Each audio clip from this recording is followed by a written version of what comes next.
प्रभु श्री राम पर कालांतर में कई रामायण लिखी गई है, जिसमें वाल्मीकि रामायण, रामचरितमानस, कंबन रामायण, हनुमद रामायण, आनंद रामायण, मूल रामायण, एक श्लोकी रामायण सहित और भी कई रामायण प्रचलित हैं।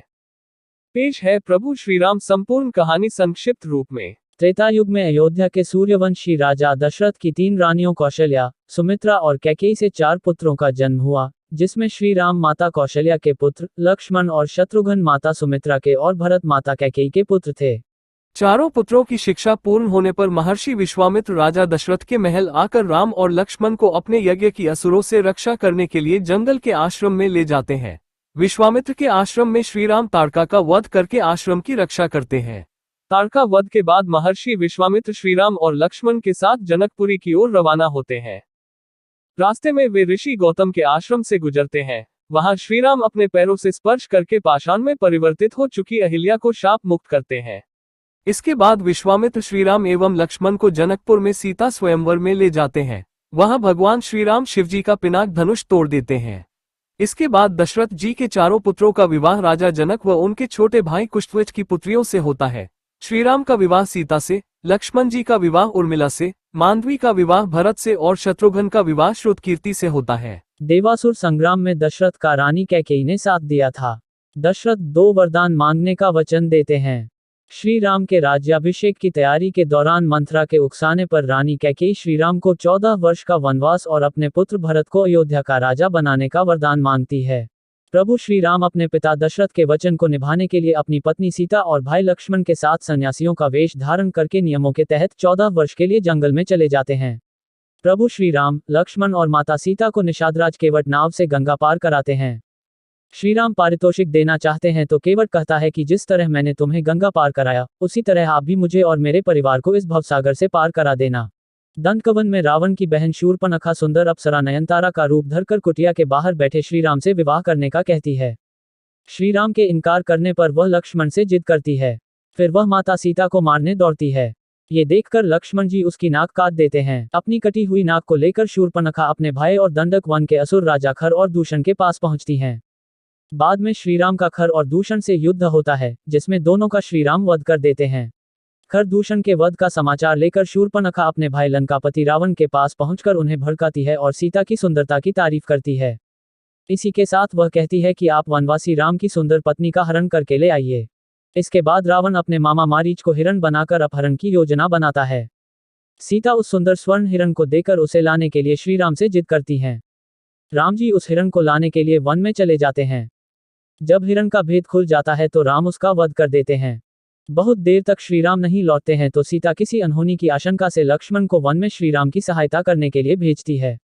लक्ष्मण जी एक लक्ष्मण रेखा खींचकर वन में श्रीराम को ढूंढने चले जाते हैं। लक्ष्मण जी के जाने के बाद रावण सन्यासी का वेश धारण करके सीता से भिक्षा मांगता है और कहता है कि इस रेखा के पार आकर ही भिक्षा दे तभी ग्रहण करूंगा।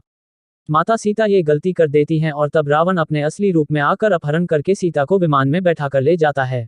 रावण जब विमान से माता सीता का अपहरण करके ले जा रहा होता है तब रास्ते में गिद्धराज जटायु उसे रोकने का प्रयास करते हैं और इसी प्रयास में रावण जटायु का वध कर देता है। राम और लक्ष्मण सीता की खोज में निकल पड़ते हैं। खोजते हुए वे शबरी के आश्रम पहुंच जाते हैं। इसके बाद उनका हनुमान जी और सुग्रीव जी से मिलन होता है। सुग्रीव अपनी व्यथा श्रीराम को सुनाता है। सुग्रीव की व्यथा सुनकर राम जी बाली वध के लिए तैयार हो जाते हैं और सुग्रीव और बाली के युद्ध के दौरान राम जी बाली का वध करके सुग्रीव को किष्किंधा का राजा बना देते हैं। सीता की खोज में जामवंत के कहने पर हनुमान जी को अपनी शक्तियों का आभास होता है और वे समुद्र लांघकर अशोक वाटिका पहुंच जाते हैं। वहां उनकी विभीषण से भेंट होती है। इसके बाद वे माता सीता को श्रीराम की अंगूठी देकर श्रीराम के बारे में बताते हैं। इसके बाद हनुमान जी को मेघनाद बंधक बनाकर रावण के समक्ष खड़ा करता है तो वे रावण को श्रीराम के समक्ष समर्पण करने या युद्ध के लिए तैयार रहने के लिए कहते हैं। ये सुनकर रावण उनकी पूंछ में आग लगवा देता है। हनुमान जी अपनी जलती हुई पूंछ से लंका को जला देते हैं। लंका दहन के बाद हनुमान जी विभीषण की मुलाकात श्रीराम से कराते हैं और तब नल और नील की योजना से समुद्र पर सेतु का निर्माण किया जाने लगता है। अंत में श्रीराम बाली पुत्र अंगद को रावण की सभा में भेजकर समर्पण करने और शांति का अंतिम प्रस्ताव का संदेश देते हैं। रावण नहीं मानता है तो अंगद अपनी शक्ति का प्रदर्शन करके चेतावनी देकर लौट आता है। इसके बाद राम और रावण का युद्ध होता है। तीसरे दिन के युद्ध में श्रीराम का कुंभकर्ण से युद्ध होता है और तब कुंभकर्ण मारा जाता है। कुंभकर्ण और रावण के पुत्रों के मारे जाने के बाद लक्ष्मण मेघनाद का युद्ध होता है। तब मेघनाद राम लक्ष्मण को नागपाश में बांध देता है। फिर गरुड़ जी की सहायता से राम लक्ष्मण को नागपाश से मुक्त कराया जाता है। इसके बाद मेघनाद के प्रहार से लक्ष्मण जी मूर्छित हो जाते हैं। तब हनुमान जी वैद्यराज सुषेण के कहने पर संजीवनी जड़ी बूटी का पहाड़ ले आते हैं। संजीवनी बूटी से लक्ष्मण जी को जब होश आ जाता है तब फिर से उनका मेघनाद के साथ युद्ध होता है और अंत में वे मेघनाद का वध कर देते हैं। इसके बाद राम और रावण का भयंकर युद्ध होता है। विभीषण के बताने पर श्रीराम नाभि में तीर छोड़ते हैं और तब रावण का वध करने के बाद प्रभु श्रीराम अपनी पत्नी सीता और भाई लक्ष्मण के साथ पुष्पक विमान में बैठकर अयोध्या लौट आते हैं। अयोध्या में प्रभु श्री राम, लक्ष्मण और माता सीता का भव्य स्वागत होता है और बाद में उनका राज्याभिषेक होता है। राज्याभिषेक में हनुमान जी, सुग्रीव, जामवंत, अंगद सहित वानर सेना के कई लोग शामिल होते हैं। ऐसे ही वीडियो देखने के लिए चैनल को सब्सक्राइब, वीडियो को लाइक, वीडियो को शेयर और कमेंट करना न भूले।